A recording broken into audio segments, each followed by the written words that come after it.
Although hotels are considered essential, they are part of one of the industries that's been hardest hit by the business shutdowns and travel restrictions. MTN's Lindsay Hyatt spoke with two members of the Great Falls hospitality industry about how their hotels are holding up. Warm weather in Montana usually brings visitors down and hotel occupancy up. But this pandemic has given Great Falls hotel general managers a real wake-up call. The pandemic that we're seeing now is definitely a first for any of us who have been in the business, be it short time or long time. Both Sandra Thayers of the O'Hare Motor Inn and Robert Dompier of the Heritage Inn agreed this decline in business is unprecedented. I've been managing hotels since '76, and I have never witnessed anything even remotely close to what's going on right now with the COVID-19. There's nothing to compare.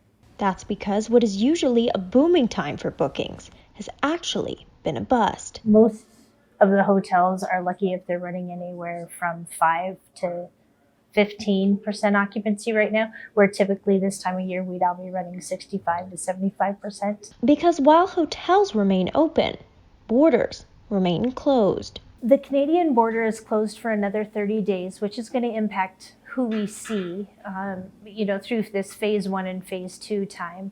We may see a few more Montana in-state travelers, but again, travel's not being encouraged quite yet. Our number one market for us is Canada. Our second biggest market is Washington. And right now you cannot cross the border from Canada into Montana. And to cross over from Washington, you should be doing the 14-day self-quarantine. That leaves corporate and in-state travelers as hotels' only prospects for guests. Really, that's all we're seeing now is a little tiny bit of in-state travel.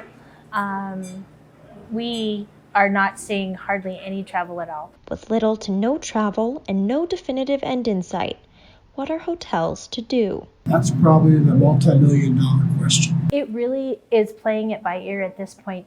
Again, it's all going to depend on what we're seeing for the cases of COVID in our community, in our county. Although the hotel's business isn't certain, their hope for the future is. I have hopes. We'll be back stronger than ever. In Great Falls, Lindsay Hyatt, MTN News. Both the Heritage and the O'Hare Motor Inn are currently able to book rooms for in-staters and corporate travelers.